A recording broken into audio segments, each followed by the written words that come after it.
Buenas tardes. Good afternoon, everybody. You know that in the last months, the School of Architecture, we are making a big effort for promoting the idea of internationalization. We do believe that the traveling is a notion that is attached to the pedagogy of architecture. So what we have been doing in the last months is to take care of all our Erasmus agreements, for example. We are promoting them. We are even getting more agreements. You can now study in Venice, in Oporto, in Reykjavík. We are working with Finland and Sweden. So we are convinced that internationalization is a very important aspect of Alicante School of Architecture, and it is part already of your ADN. No? To a student who chooses to study in Alicante knows that can afford to spend 6 months minimum abroad. We can send up to 120 people, and this year we have been only 39. Then means that we are missing many Erasmus scholarships that they are waiting for you. So we encourage you now to ask for them, to apply after Easter. We are receiving as well better students from Europe, and they are coming here to our school with their own ideas, their own knowledge, and making ourselves better. That is really our belief, no? How to improve ourselves. And indeed, one of the tasks for us is that every time we travel, we scan, no? We check what is the most interesting aspect, the most interesting person we get to know abroad, and we are bringing them here. This is the case of our guest, the best Icelandic artist called Rúrí.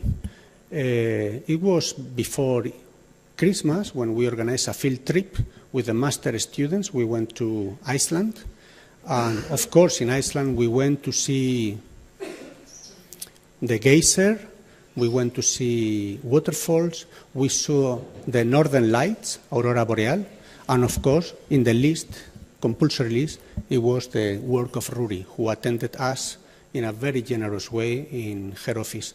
So we have wanted to share with all of you that you didn't come that experience. I would like her to be introduced as she deserves, so I would appreciate José María Torre Nadal, our catedrático, to make an introduction. Thank you.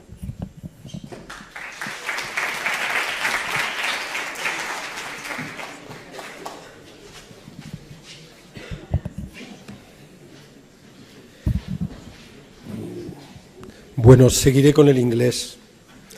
Qué remedio.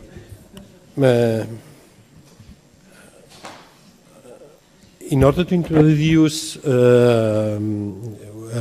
Rúrí's work, I want to read something that I have known just one day ago, but I think it's really very important and very special for this moment, and said, ecology is not about global warming, recycling and solar power, and also not just to do with everything relationship between humans and inhumans. It has to do with love, loss, despair and compassion. It has to do with depression and psychosis, ecology. Okay, I am talking about ecology. It has to do with capitalism and what might exist after capitalism. It has to do with amazement, open-mindedness and wonder. It has to do with doubt, confusion and skepticism. Ecology, it has to do with concept of a space and time. It has to do with delight, beauty, ugliness, disgust, irony and pain. It has to do with consciousness and awareness. It has to do with ideology and critique. It has to do with reading and writing. It has to do with race, class, and gender. It has to do with sexuality. It has to do with ideas of self and the weird paradoxes of subjectivity. It has to do with society. Ecology, it has to do with coexistence. I think it's a very nice introduction to the work of Rúrí because all the thing it has to do with art, and to have occasion to see your work and to enjoy your work, it's really a very special occasion for all of us. Thank you so much, Rúrí, for being here, and thank you to help us to go beyond the reality and to help us to learn to dream. Thank you, Javier, to bring Rúrí and enjoy the lecture.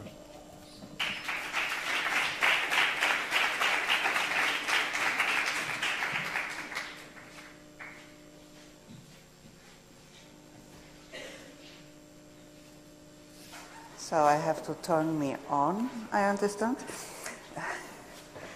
So I'm very grateful to have the opportunity. Is it too loud?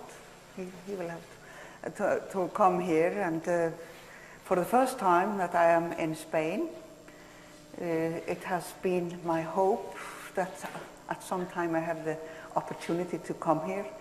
I never travel as a tourist, you know, so that's my problem. So, but I will go straight into strange voice. Yeah. I will tell you first about some of my first works, and then take you a little through my development until the day-to-day, but with hopping between periods. My work has sometimes been categorized in categories like time, relativity, cosmos, and identity as well. And I work in very diverse techniques. So in the beginning, people had problem with identifying what was my style, and complained a lot. But this work is called the Golden Car, and it was the first time I was showing in public in Iceland in an outdoor sculpture exhibition, and so I choose to cover this or coat this car in a golden patina. And this was a luxury model of a family car, a Mercedes-Benz. You know. It's really the luxury model of the time when it was made. It has mahogany on the inside, you know, which is not important, but just to tell you of the quality of the car.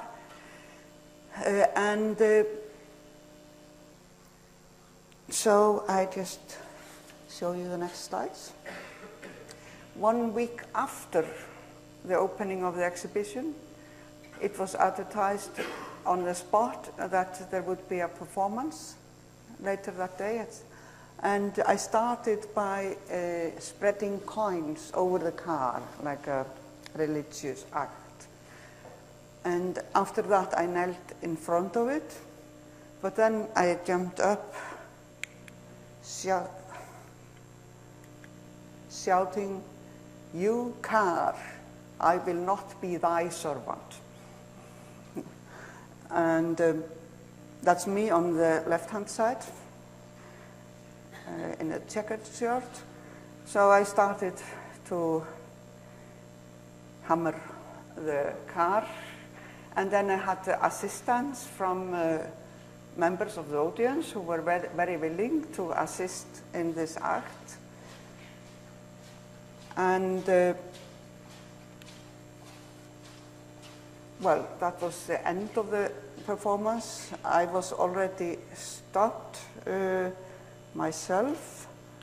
You can maybe see me here holding a child. And that was the end of this performance. The reason I did this performance was that at the time, and in the previous years, the city of Reykjavík had been tearing down many of our old wooden houses, which were, of course, a part of our history. And they were being destroyed in a way that you all are familiar with today, having people who were not able to take care of themselves because of alcoholism live in them, and then tearing them down because they were getting too worn out.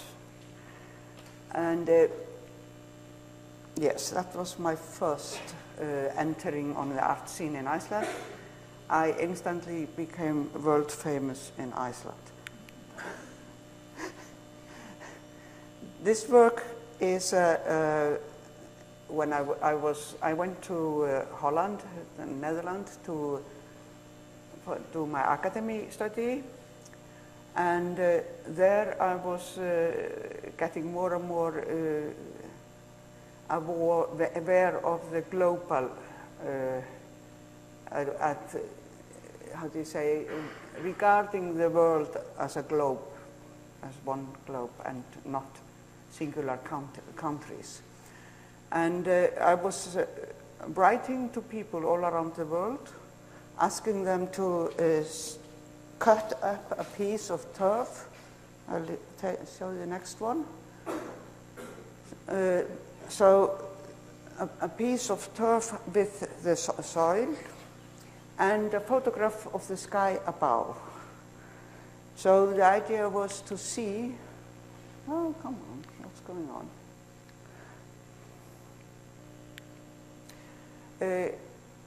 If there was a totally different sky in Russia from the one in California, for instance, and if the top vegetation was very unfamiliar from one place to another.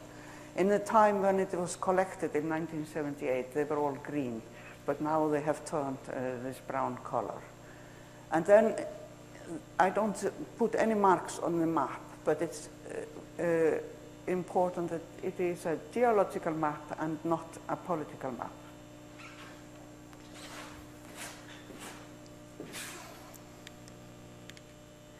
And here's another one from my young artist life. It's a, you can see this is a test tube. The image is a little bit transparent. And what it says is sky blue. A sample taken over Reykjavík city on the 10th of July in 1978. That's the filling of the test tube. And the time may come, this will be unrecognizable, we don't know. And here is one more piece about ecology. One aspect. This is from the highest mountain in Holland called Valserberg. And you note the little drawer. On one side you can see the map, and here is Valserberg. And it says it's 321 meter high. And here is a text, I think I have to read it to you.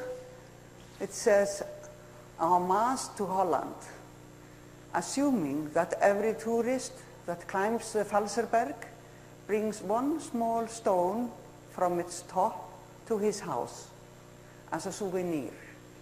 The mountain will continually become lower and lower. Therefore, this stone will become very valuable, as it was taken from the top of Valserberg, while its height was still 321 meters. And then this is in 1983, an installation at the Reykjavík Art Museum and the title is A Forest. So I was really getting worried about deforestation and how we consume paper and what becomes of the forests. And besides that, this is probably, or it is one of the first large-scale installations in Iceland. And there is an Icelandic forest on the slides back projected through paper. In 1984, I was doing a large installation called Glass Rain.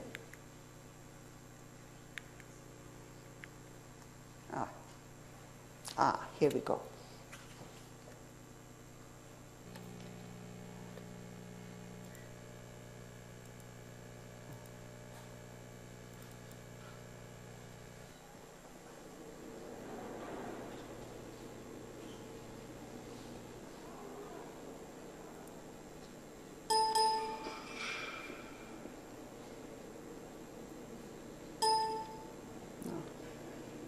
But it isn't important. So these are 500 pieces of very sharp cut glass. And all of them are hand cut. But in one place in the installation, there was or is, if this is the installation seen from above, then there is a path going like that. So if one sees the opening, which is not necessarily visible to everybody, then one has to decide whether one wants to go into it, because you cannot see whether you can go through or not. So not many people risk entering the work.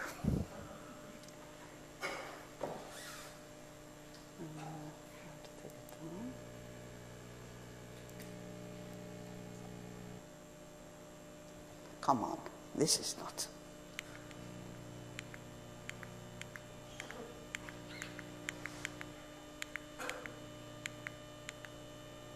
So here's another work from 1984. This is from an exhibition organized by a group of artists. Artists from all the Scandinavian countries came together, 10 of us, and we had a meeting and we decided to make projects with outdoor artworks and have artists traveling to the spot and make site-specific works. So we had 3 weeks of working, preparing our works, and then the exhibition opened. And we were living in the same spot, cooking together and having discussions. But before that, artists didn't travel with their exhibition in Scandinavia. The artworks were sent from one country to the other, and the artists stayed at home, and the artworks never talked to each other and never brought any information back to the countries or the artists. So this way we were creating a network. It was called Experimental Environment. This work is called Desolation, and we were working with concrete in this project. And what I did was I recreated a ruin from a completely ruined small town, which had been built of concrete. And this is in a very busy square in Copenhagen. So thousands of people were crossing there every day. And next year, we had an exhibition in Malmö in Sweden, which was called Big Scale 85. And this work is a future state of this pavilion. This pavilion is in a nearby park in Malmö, and I borrowed the architectural drawings from the State Archive and rebuilt it in the state you saw before. So this is a documentation of the planning process.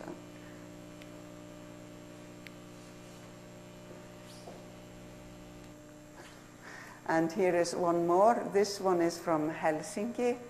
That exhibition was called Concrete and was a part of the art festival of Helsinki, which was quite new at that time. And here we were just kind of a lottery. We had to draw a piece of paper from a hat, and there was the name of the place where we should work. So we had no selection. We just had to work with that space.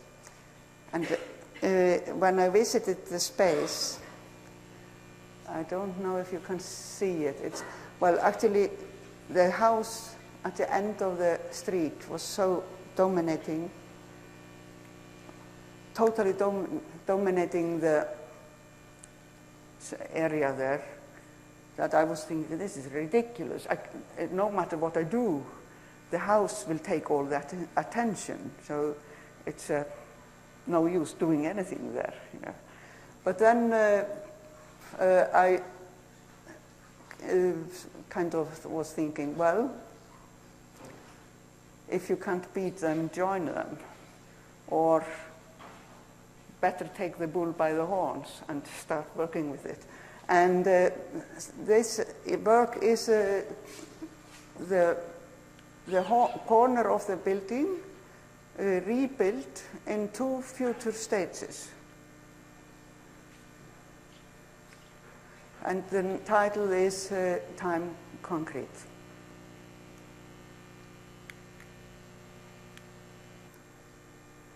Here's a work, all these works that I've been talking about, this time work, Desolation, Time Pavilion, and The Glass Rain, actually have their origin in the fact that we had a Second World War, and they were being produced what was called in Iceland the atomic bombs, fusion bombs, or what we call them. In the Cold War, during the Cold War, when I was a kid, we would have news at the same time as lunch and dinner. So we would hear the news, kind of eating the news together with our food. And they told us that now they could make a bomb that was 5 times as powerful as the one that was dropped on Hiroshima. And then some while later, they could make a 20 times more powerful bomb, etc. And the discussion came to that now the humankind has created such powerful weapons that we can destroy all humanity, and not only all humanity, but all life on Earth. And then I'm still not 10 years old. This is the reality that we were facing. And this has been kind of coloring my art, this knowledge, that we are actually relying on a handful of men, that they keep their hands away from a certain button. They don't push that button, because that will be the end of it. So in 94, 95, the media was massively informing about the Rwanda-Burundi conflict, and later the Yugoslavian conflict. And it was really massive information and really depressing. And at one point I just felt that I had to make a work about it, because it was kind of too depressing. That was my only solution, to work with it. And one of the things I did was I collected information about missing persons in the wars, and created this card file system with 100,000 cards. And in some of them there is personal information. And it was because we get the news like these are just numbers and statistics, but not human lives, persons that have parents and or siblings or children a family. It's just numbers that disappear somewhere. And then I went to Sarajevo to photograph, and my husband was a video film producer, so he was doing video with me. And you see how everything is filled with holes, you know. And it's not even, you know, even the light poles are like a drain, a sieve where you wash your vegetables. And this is also in Sarajevo. This is the former Olympic Stadium. It was, you couldn't see anything reminding of the Olympic Games. It was graves all over.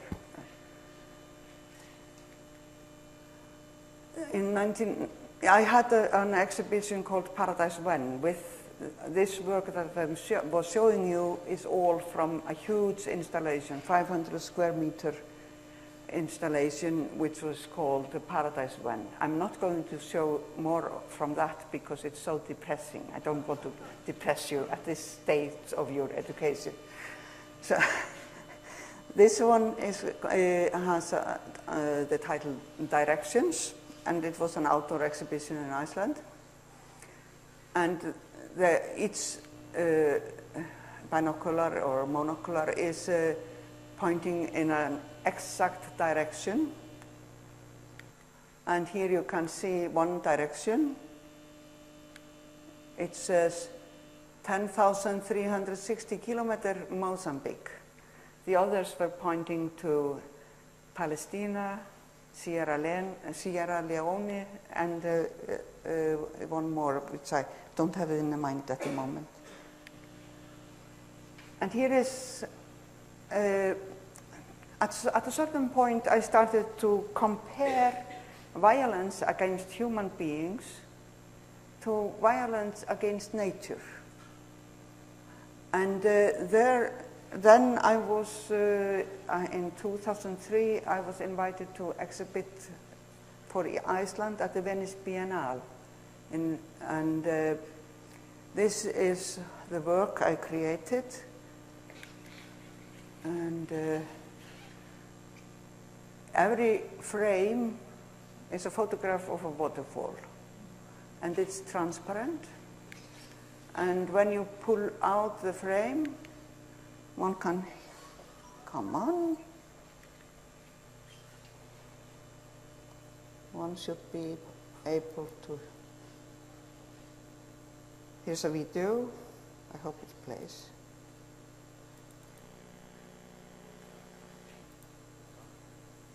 It's not playing?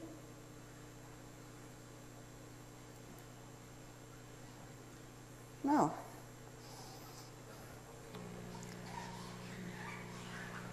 This is strange.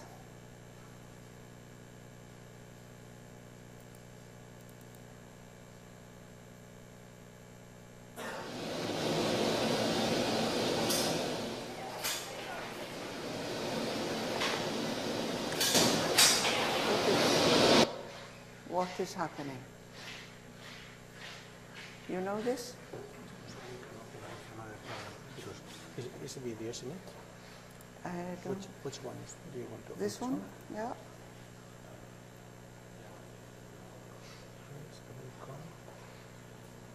Okay.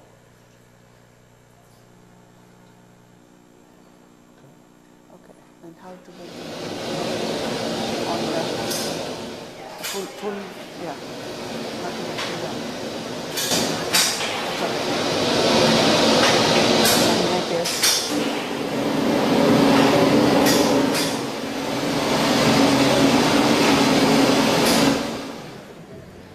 So I'm not tiring you with the loud sound, but it's a very powerful audio system. So when one is pulling out one frame, the voice of that waterfall is heard, and it's directional as well. And one can pull up to 5 frames out at the same time, but then one has to return one to be able to take another out. Each of these waterfalls are or were in danger of being destroyed or seriously disturbed. And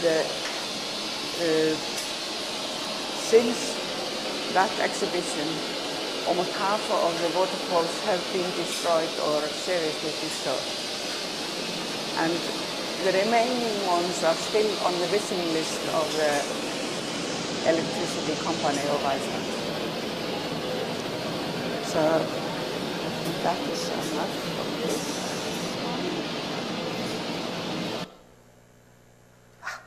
That was good. So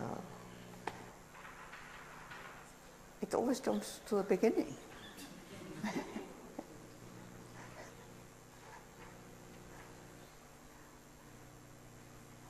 Where were we?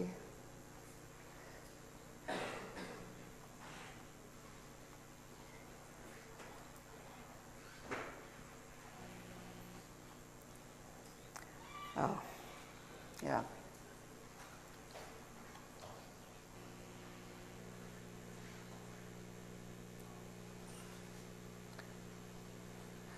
So I had a different work for you, and again I have a video, so I don't know.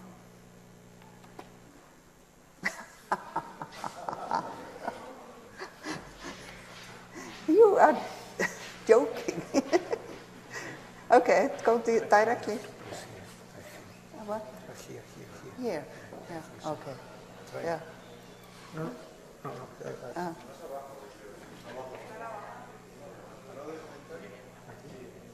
But we're on one place. This one? Yes, I was going to. Okay. Okay, thank you. And then I was continuing to work with water, and here is from a video installation with 5 video projections, and it's called Water Vocal Endangered.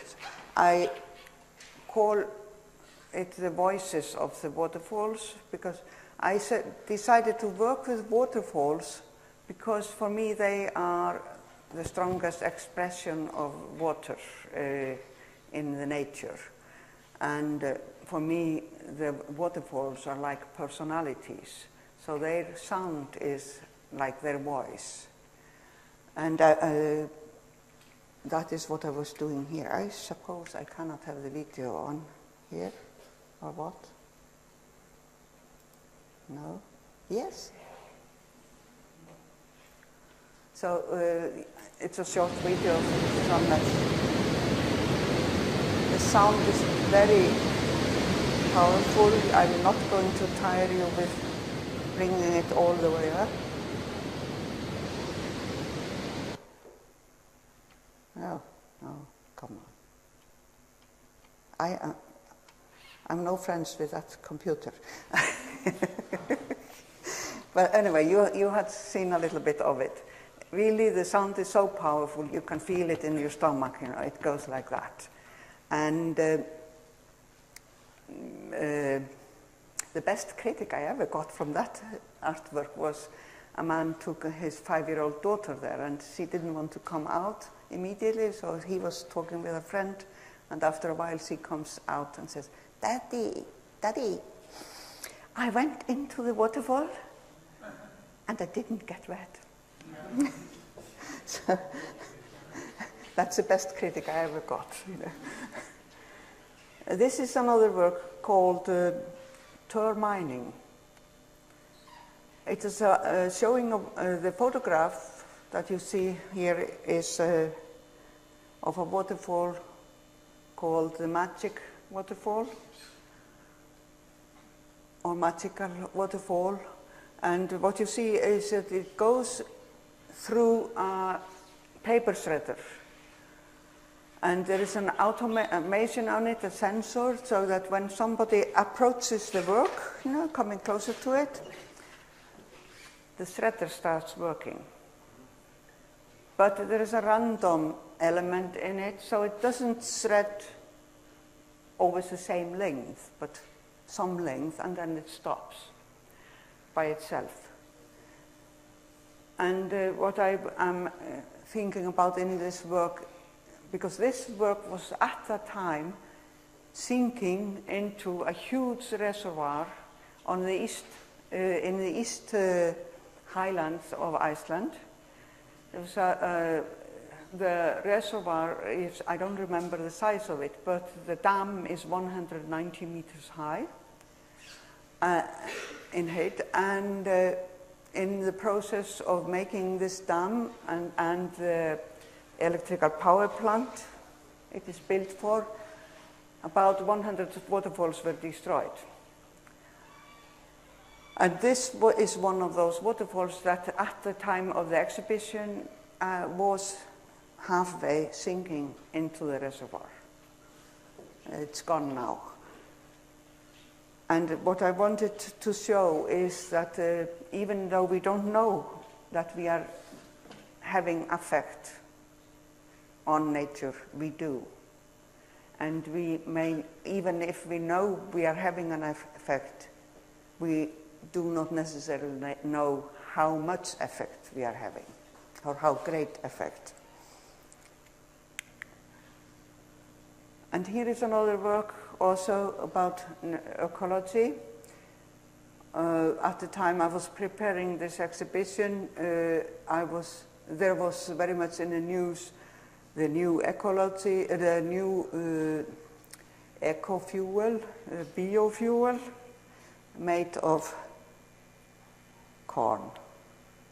So rather than using black oil, we should take up the fields from agriculture and start planting this special corn, which we humans do not eat, in order to produce biofuel.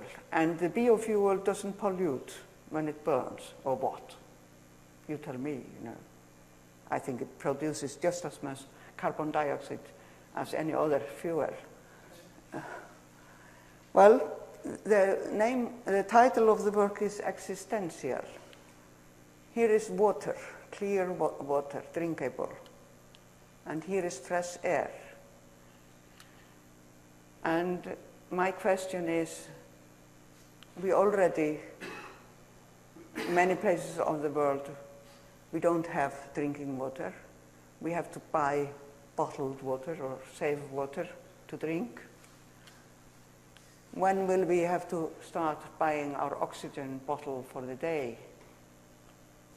When will that time come?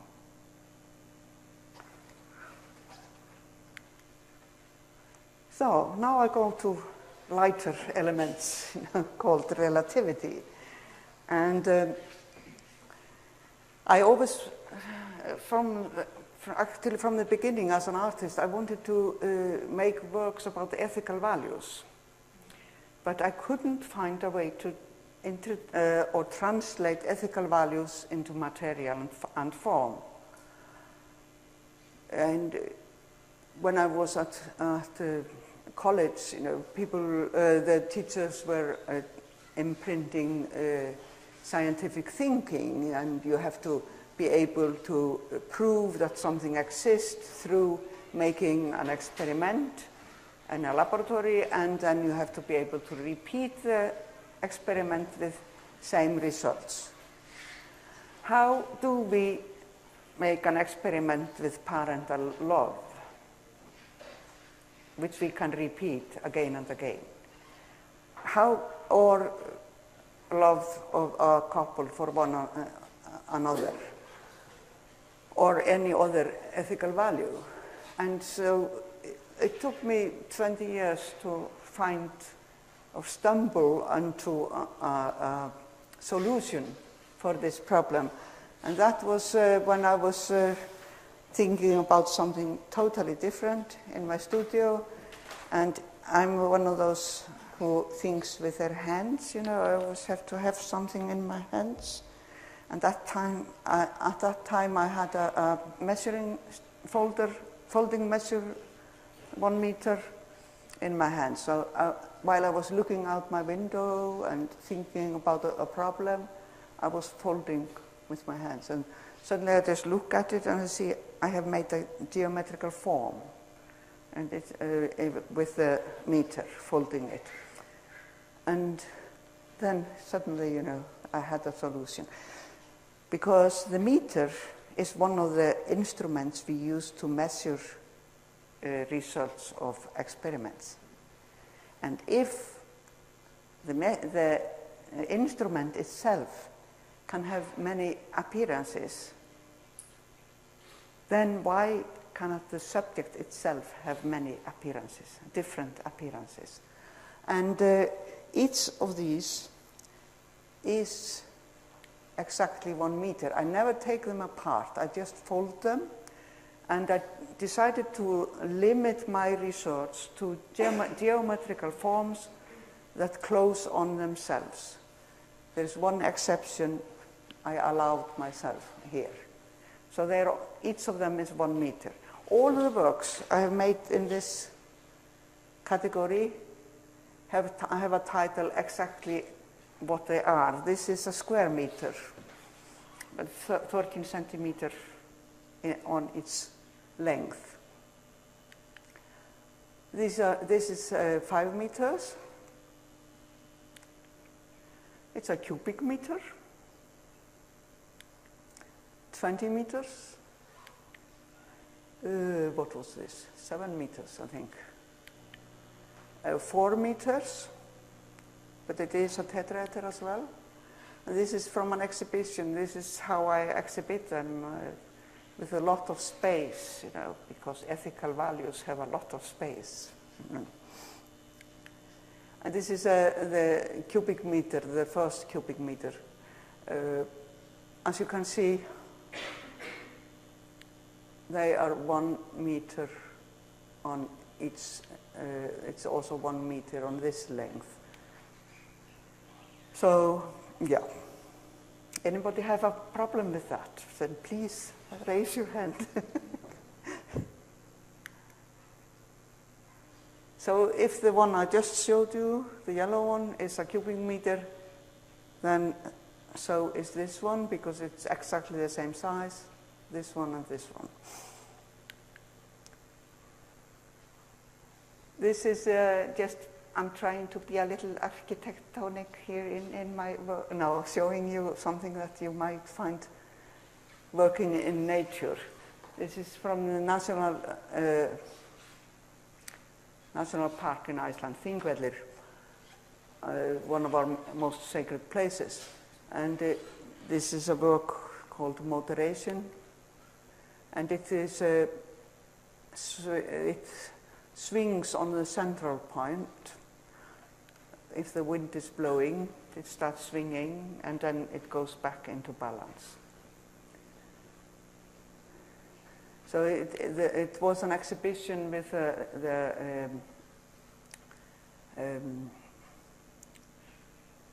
values, what was it called? Plato. The classical values, yes. Here is another work in nature. This is in the slopes of volcano Vesuvius in Italy. And some 10 artists were asked to come and make artworks out of stone or lava that had come from the crater of Vesuvius at some time earlier. And I decided to work with geothermal activity or volcanic activity.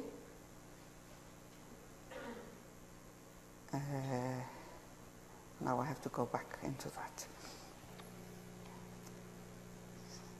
So how did you, yeah.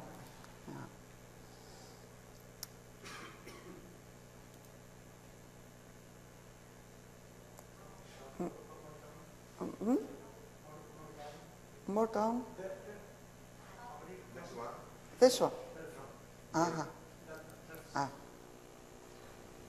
Spanish is a beautiful language.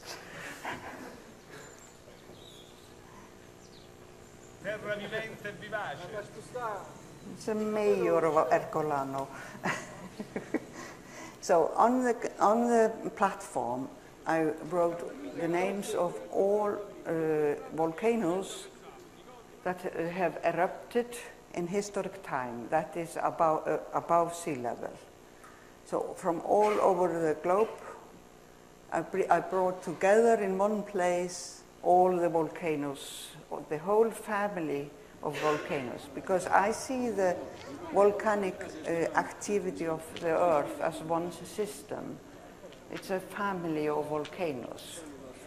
Of course, you know, I come from a volcanic country. And it was very important for me that this stone, that one person could start it rolling. It's about 5 tons, a stone. But I wanted to show that a single person can have impact. So that's why the stone is like that. Here we go. Maybe I can just take this down like that. And here, and I'm learning.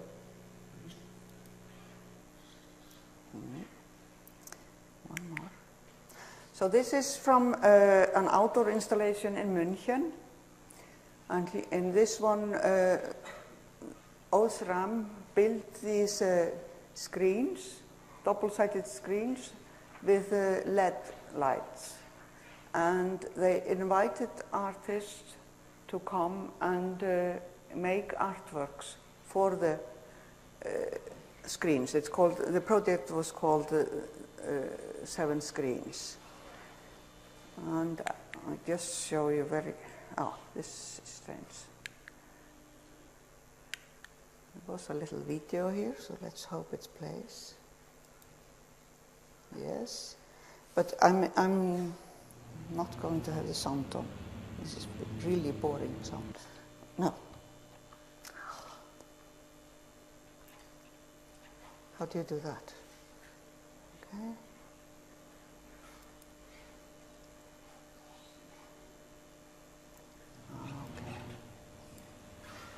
Just to show you, these videos are edited in a very special way because they are not, it's not one video split over all the screens, changing all at the same point or time. Running water is never silent. This is something Osram made. If the waters disappear, we will have silence. Just to show you a few different views of it. So they are coming like that, they are edited like that, they are always changing when there is a change in or cut in the film. And I thought it was interesting because usually we have these light posters, or what you call them, signs, light signs, for advertising either a firm or some product. But in this case, they were actually advertising their product through artworks to show the possibilities to work with their product. And they had some very well-known artists like, what is it, Stuber and is 3 guys from Austria. They have made some, the Twisting Tower is one of their products. And so I found it interesting also because this place is on a meeting of the green area around München and where the city is beginning. So I found it interesting to bring nature onto their screen. So it's a meeting of technology and nature on the screens, and it's a meeting of nature and city in the environment around. And this work I'm showing you now, the one I showed you was Aqua Silence. This is Water Vocal Endangered 3 from last summer in a museum in Sweden, and I just wanted to show you how I work with my installations. There is a drawing. There are several entrances into the central space. And here are 6 projections. They are 5 meters high.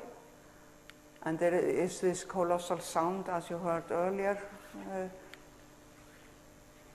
And I thought it might be interesting to you to see that this is what I do often with my installations. I make a 3D model.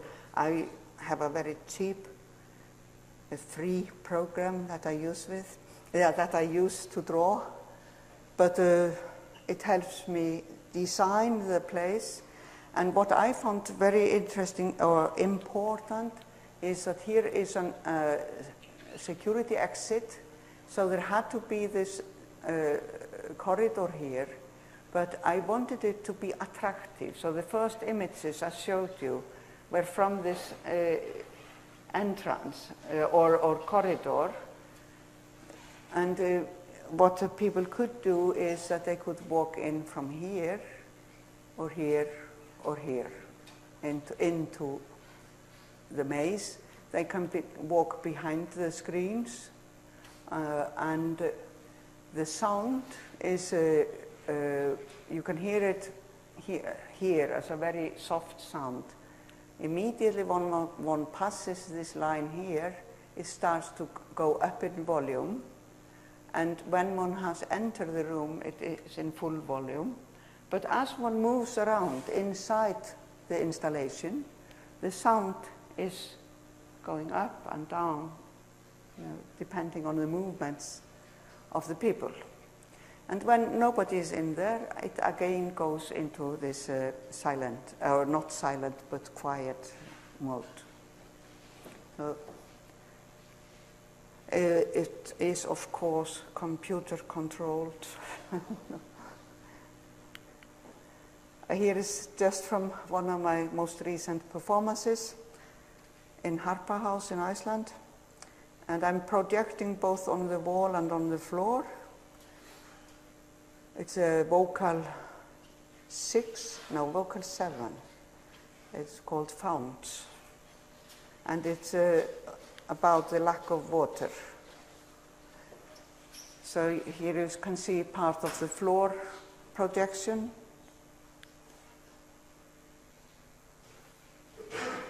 And the audience was allowed in the last part of the performance to walk onto it, because actually this waterfall video draws people to it.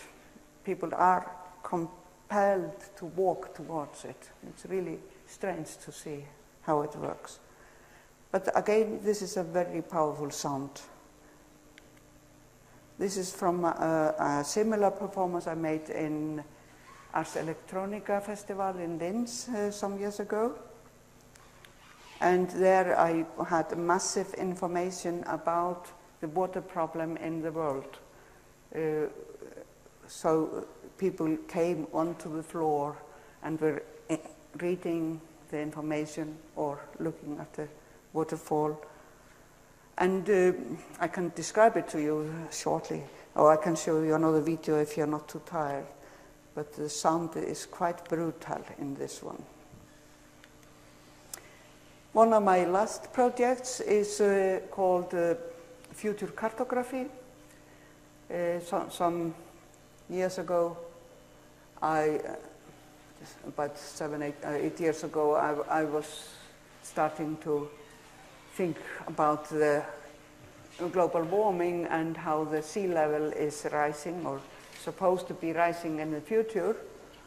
And I was thinking, how will the shorelines change? And at this time, I was too occupied with a retrospective exhibition that was coming up in 2012 and a book. So I couldn't focus on this until in 2012.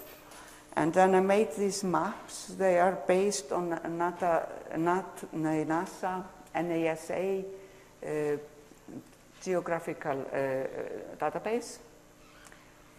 And this is from a museum in Iceland. So I had decided to work with the Nile,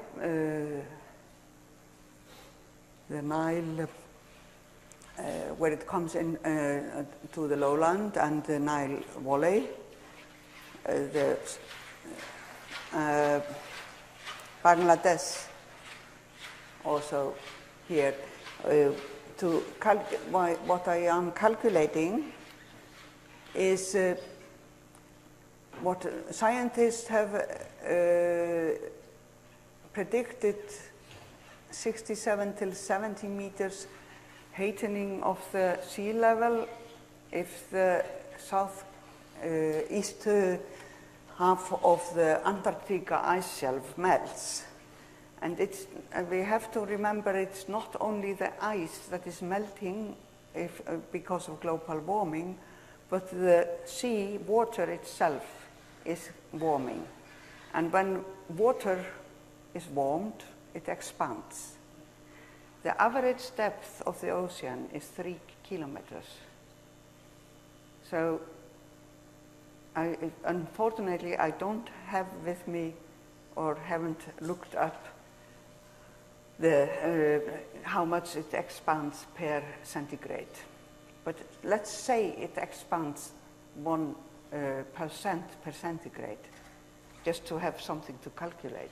That would mean 300 meters per centigrade, 300 meters higher. So I am afraid the scientists might not be wrong.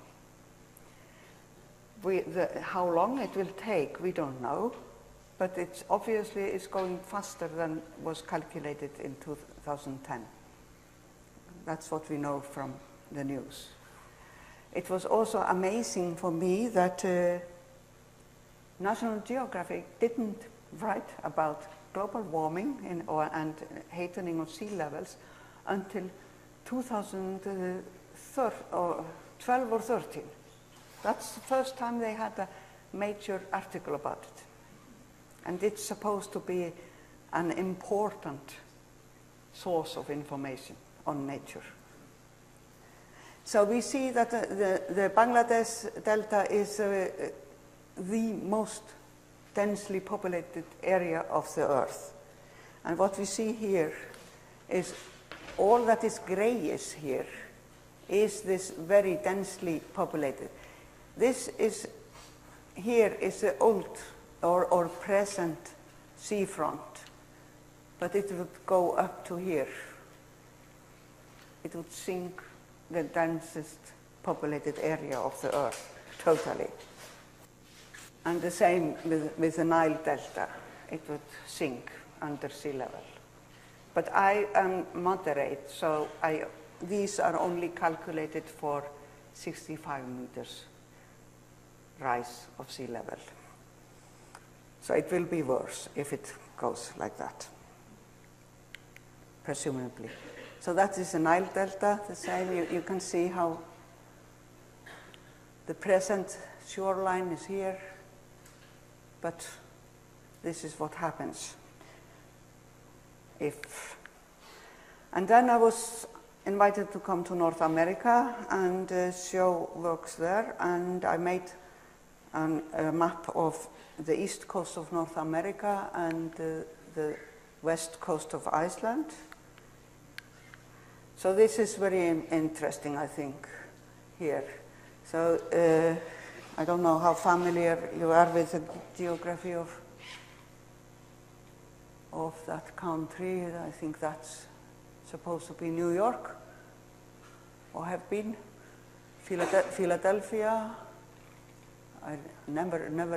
Is that Washington and that Baltimore? Boston is up here. So these are the main cities on the east coast of the States.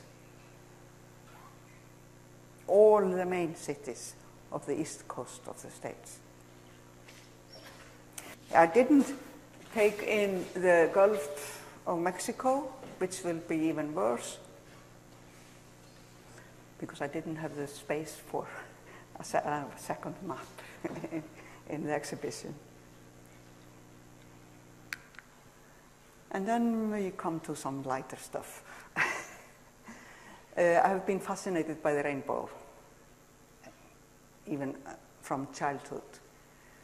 And at some point there was a competition for an artwork at the air terminal, a new air terminal that was to be built in Iceland. And the artwork was placed there in 1991.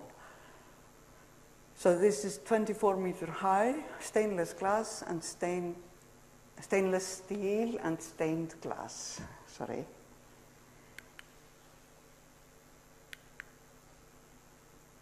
Just to show you, and it's a mouth-blown glass. You cannot get the brightness of the colors in standard glass, in flat glass. So they only produce it in mouth-blown glass. But the glass is laminated with flat glass, normal flat glass, because otherwise it couldn't stand the storms that we have in Iceland. There are very frequent storms and very hard storms at this airport. It's actually the stormiest airport in the world. And for instance, jet pilots are sent to Iceland to train in the harsh conditions there. Another rainbow I made was, I made both ends of the rainbow where it touches the ground with 70 meters in between. It's in front of the Reykjavík Art Museum. And I made it with salt and pigment. And this was in the early spring. So in early spring in Iceland we can have snow and we can have rain and frequent shifting. And this is what happened. The rainbow is never stable. So actually I could go back to the rainbow at the airport. You see, it is unfinished. It is an unfinished rainbow. So that was my way of getting around that I had to make something that would a structure that would last. And the rainbow never lasts. It always stays only for a while and then it disappears. So for me it was a kind of an idea that after some years, maybe 100 years or 500 years, the people would gather together and decide they wanted to finish the rainbow, and they would build it on until it met the ground on the other side. But this is not that I hope it will be done, but this vision I find very attractive. That people combine to do something beautiful. Especially because at that time, in 1991, the American Air Force had a base at Keflavik. It was a NATO base. And I find it very appalling. I very much dislike having an armed force occupying a nation or country, another country, especially my own country. So I have to tell you about, in Iceland we have a folklore that if you can stand under the rainbow, you may have a wish, and the wish will come true. So actually, why I made this proposition for a proposal for a rainbow was I wanted to build a rainbow so I could go there, have a wish, and I did that, and my wish came true. The army left Iceland. So art can have power, you know, really. So let's get back to the last one. That is the first rainbow I made. And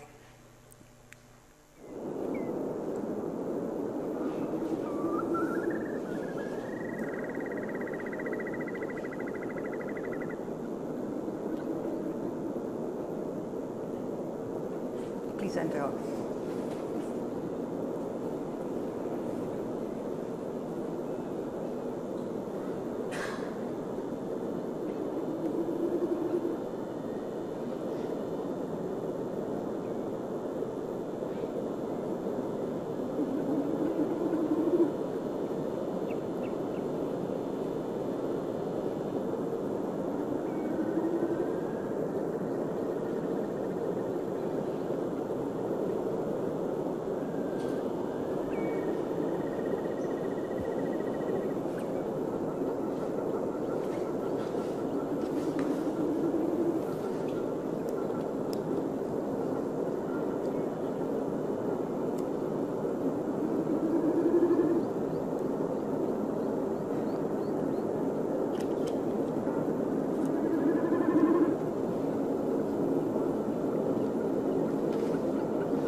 If you have any questions, don't hesitate.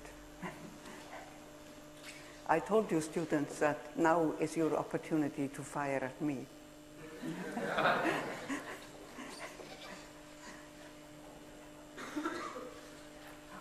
Yes? Firstly, welcome to here. What? Welcome to here. And thank you for coming also. Thank you. You're artist, and I'm thinking always about two terms, design and art. And I'm wondering what is the differences, design and art. And I mean, why are they two differences terms, designer and artist? Well, I was not the one who made the definition like that. I think sometimes there is a big difference. Sometimes there is so much overlapping, it's hard to see what is what. They are kind of coming together. You know. Myself, I had to choose between going to architecture or art when I was young, you know, because I saw it as two possibilities for my future. But what we sometimes, we used to have that definition that art has a concept, but I know that design has a concept too, so that definition isn't valid anymore. You know. So I don't know how to define that. I'm sorry, I can't give you the answer. That's maybe why I'm here, because the barriers are softening up. Otherwise I wouldn't be here, I suppose. I wouldn't have been invited. But art is something that really, I cannot escape being an artist. I must do and express in art.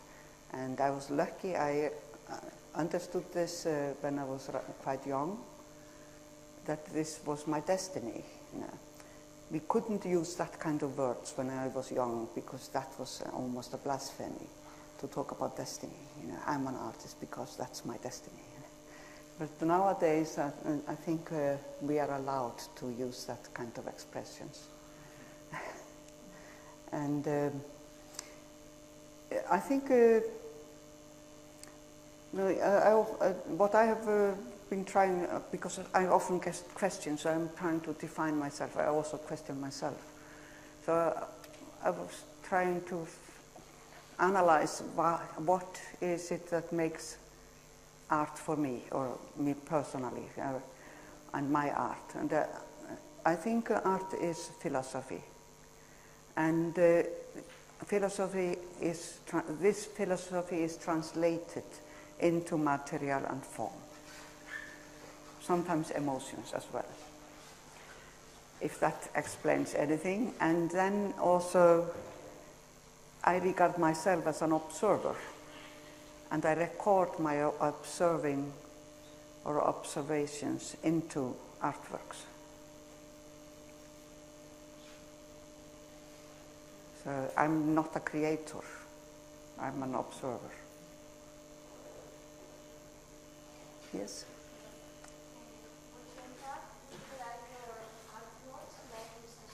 Excuse me, my shoes. Which impact would you like your artworks produce in society today? I hope with my art to provoke awareness. I cannot hope for anything more than that. Awareness, yes. Awareness of... Yeah? Mm-hmm. Okay, yes, yeah. Yes? We saw in the artwork that you were really fascinated with water. Yes. And my question is, do you think you became such a good artist because of the place where you're from, and connected to water? And do you think when you're from another country, you would see like things differently? I'm sure one would see nature or society differently, depending, because we have a point of view, you know. So that is, that's actually why it is so important to travel and stay for a while in a different country, because in that situation we can reflect back on our home country, and we can see what we didn't see while we were in it. We are taking the distance to reflect on that. And that's really, one learns a lot from that. That is very educating. I have stayed abroad several times, you know, for longer periods. But I'm certain that being brought up in Iceland, and although I'm born in Reykjavík, I spent half the year always in the northwest part of Iceland, which was quite isolated at the time, in my grandparents' place. And I regard myself as extremely lucky to have had that opportunity. There we had mountains, we had rivers, we had numerous waterfalls, we could row on the sea, on the ocean, you know, and that was a perfect place for children to grow up. So I know nature from my childhood. And then I have also been living in a tiny island on a big bay. And when we looked to the west, we would see Greenland if we could see it. So, and one was aware of it. And that was the strange thing, living on this island with a huge horizon all around. Somehow one becomes aware of that one is on a globe, because you see the curve of the earth. And we know there are other nations, other individuals over there. And one doesn't feel isolated, but on the contrary, one feels connected. It's totally opposite to what many people think. Yes? I would like to know about your first work shown in the Rome. You said that you became very fast famous with your first work. And I would like to know how the reaction of people were, whether shocked or whether That's exact. That, was a very strong action. actually, a lot of people got very shocked, very angry. And actually, I never got an explanation whether they were angry because I showed the car as a sculpture, because that was part of the criticism, or because I destroyed a car, or because I destroyed a sculpture. You know, but the media made me infamous instantly. So, but we make a joke because Iceland is, or Icelanders is such a small nation. So when the media is like that, we call it to become world famous in Reykjavík. We are joking about ourselves a little bit. But there were other people who were stimulated and happy with it. And I'm still today, 40 years later or 42 years later, I meet people who say, I was there as a kid, you know. I had been running errands for my father and I stopped there to see this. Oh, it was so fantastic, you know. So there are mixed reactions. Yeah. Yes?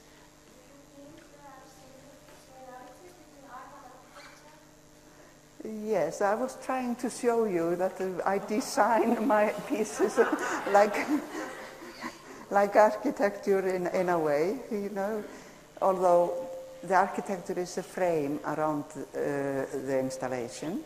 But an installation, one has to think in space and compose the space itself. And we also have to think about structure, like in the rainbow. I have to think about the structure is strong enough to hold up. The balance has to be there. Actually, I tell you a secret. There's 240 tons of concrete underneath. Because it's a very stormy place. We also have earthquakes. So if it moves, it will go like the doll, you know, or like the stone at Vesuvius. It goes back into balance. So. But I was cooperating with the engineers to calculate how it was done, like that. Yes? At the beginning of the presentation, yes? you said something like that you never traveled as a tourist. As a tourist? Yeah. No. For me, having grown up here in Alicante, like all the rhythm and all everything, and I've traveled quite a bit. I always try like not to do the tourism stuff. Yeah. But in the end, it's like the stuff that you have not played. Like when you go to Munich, you have to see those. You have to go to Rúrí because in the end, it's like a tourist point. And I don't know how to travel without feeling like a tourist. It's because I travel quite a bit. But I only travel when I'm exhibiting or in relation to making new works where I have to study the space or work on the work or giving lectures. But I simply don't have the time to be a tourist in the standard way. What? Yeah.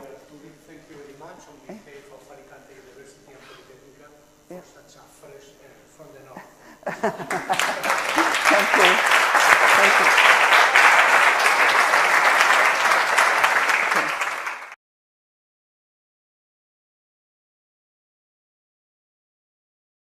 That they are waiting for you, so we encourage you now to ask for them to apply after Easter.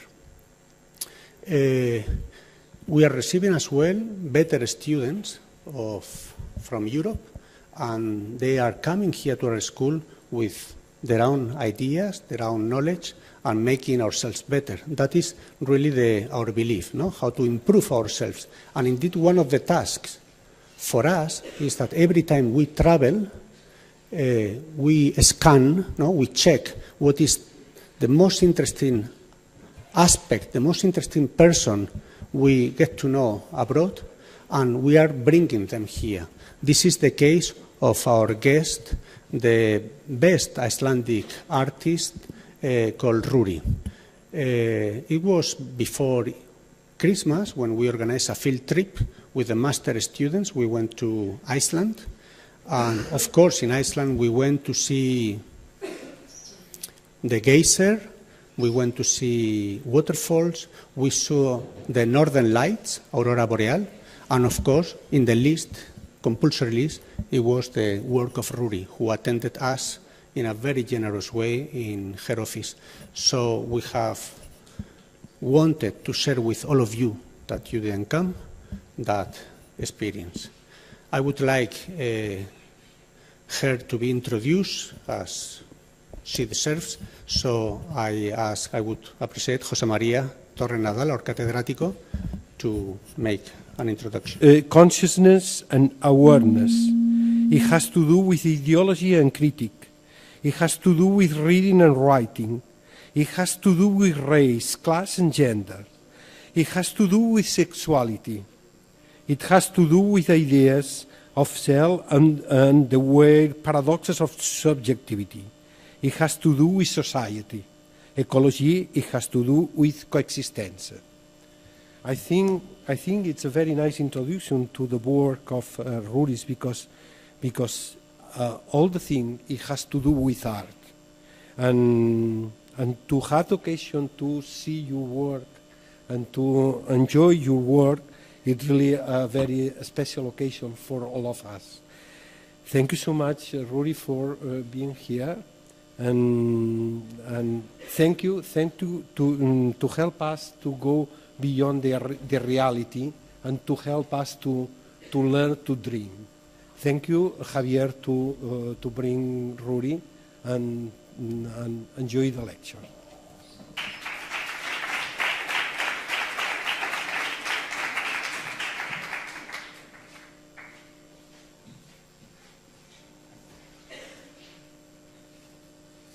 So I have to turn me on, I understand. So I'm very grateful to have the opportunity. Is it too loud? He will have to come here, and for the first time that I am in Spain, it has been my hope that at some time I have the opportunity. Thank you.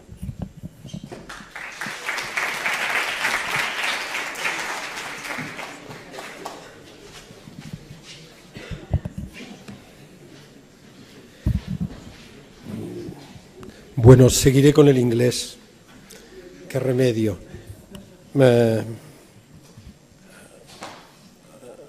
In order to introduce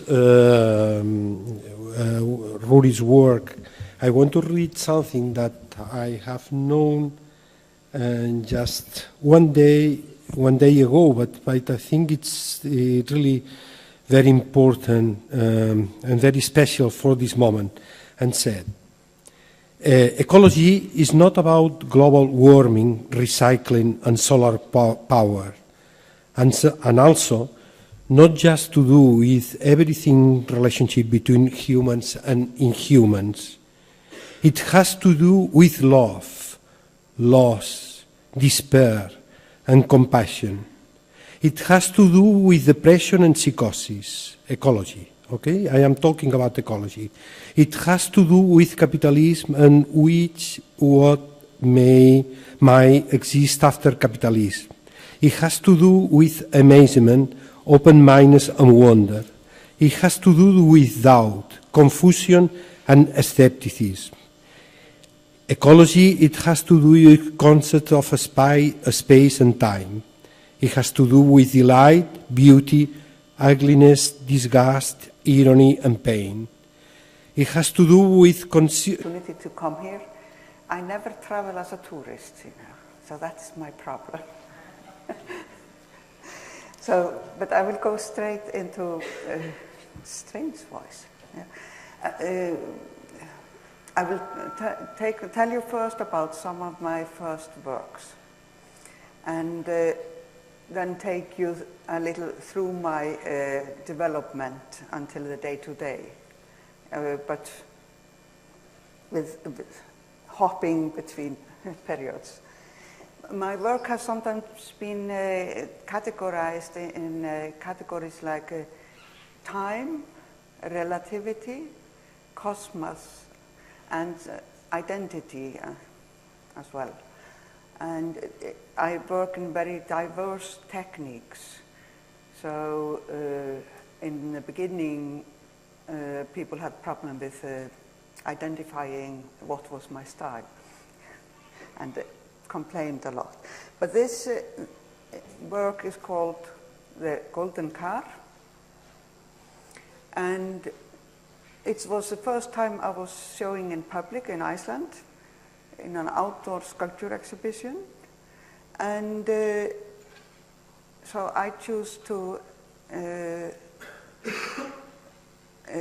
cover this or coat this car in a golden patina, and this was a luxury model of a family car, a Mercedes-Benz. It's really the luxury model of the time.